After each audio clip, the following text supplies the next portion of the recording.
नमस्कार, मैं हूं फरीद अली और आप देख रहे हैं TV9 डिजिटल। इजराइल के दक्षिणपंथी वित्त मंत्री बेजलेल स्मोट्रिच ने सोमवार यानी 11 नवंबर 2024 को ऐलान किया कि 2025 वो साल होगा जब इजराइल कब्जे वाले वेस्ट बैंक पर पूरी तरह से कब्जा कर लेगा। ये घोषणा उस दिन की गई जब सऊदी क्राउन प्रिंस मोहम्मद बिन सलमान के नेतृत्व में सऊदी की राजधानी रियाद में कई अरब और मुस्लिम देशों के नेताओं की मेज़बानी की जा रही थी।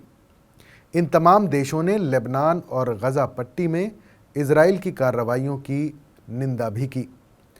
बेजलेल स्मोट्रिच की घोषणा को अभी तक इजराइल सरकार के प्रस्ताव का समर्थन नहीं मिला है, लेकिन इससे प्रधानमंत्री बेंजामिन नेतन्याहू की गठबंधन सरकार की सोच का साफ संकेत मिलता है। जहां स्मोट्रिच कब्जे वाले फिलिस्तीनी इलाकों में बस्तियों के विवादास्पद विस्तार के लिए पर्यवेक्षक की भूमिका निभाते हैं, डोनाल्ड ट्रंप की वापसी के ऐलान के बाद से ही इजराइल फिलिस्तीन मुद्दे पर और ज़्यादा आक्रामक हो गया है। इजराइल के far right finance minister Bezalel Smotrich ने इजरायली कब्जे वाले वेस्ट बैंक की सेटलर बस्तियों को अपने इलाकों में मिलाने की तैयारी के आदेश दिए हैं। इजराइल फिलिस्तीन के वेस्ट बैंक क्षेत्र में लगातार सेटलर्स को बसा रहा है और फिलिस्तीनियों को जबरन पलायन करना पड़ रहा है। इससे जाहिर है कि इजराइल अपने वेस्ट बैंक एनेक्स प्लान का दायरा ट्रंप के दूसरे कार्यकाल में बढ़ा सकता है।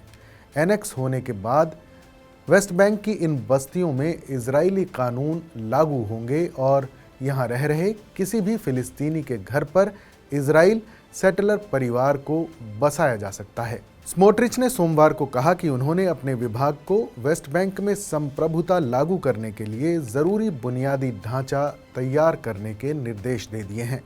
अभी ये साफ नहीं है कि वेस्ट बैंक के राज्यहरण यानी एनेक्सेशन प्लान के लागू होने की कितनी संभावना है। प्रधानमंत्री कार्यालय ने अभी तक स्मोट्रिच के बयान पर कोई टिप्पणी नहीं की है।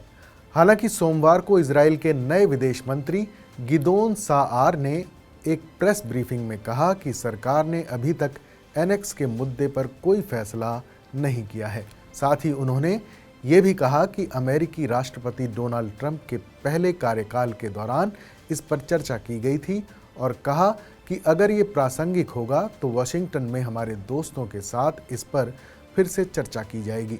जानकारों का मानना है कि स्मोट्रिच का ये बयान इजराइल में विवादास्पद घरेलू राजनीति में अपनी ज़मीन तलाशने से प्रेरित है। फिलिस्तीनी विदेश विभाग ने इसे फिलिस्तीनी लोगों के खिलाफ चल रहे विनाश और जबरन विस्थापन के अभियान का एक साफ रूप बताया है। स्मोट्रिच ने नेसेट यानी इजरायली संसद में कहा कि अमेरिकी चुनाव में नवनिर्वाचित राष्ट्रपति डोनाल्ड ट्रंप की जीत इजराइल के लिए एक महत्वपूर्ण अवसर लेकर आई है। स्मोट्रिच ने कहा कि फिलिस्तीनी राज्य के खतरे को दूर करने का एकमात्र तरीका ये है कि यहूदिया और सामरिया में मौजूद सभी बस्तियों पर इजरायली संप्रभुता लागू की जाए। इजरायली लोग वेस्ट बैंक को इसी शब्द से संबोधित करते हैं। इस खबर पर अपनी राय हमें ज़रूर बताएं। बाकी देश और दुनिया की तमाम बड़ी खबरों के लिए देखते रहें TV9 डिजिटल।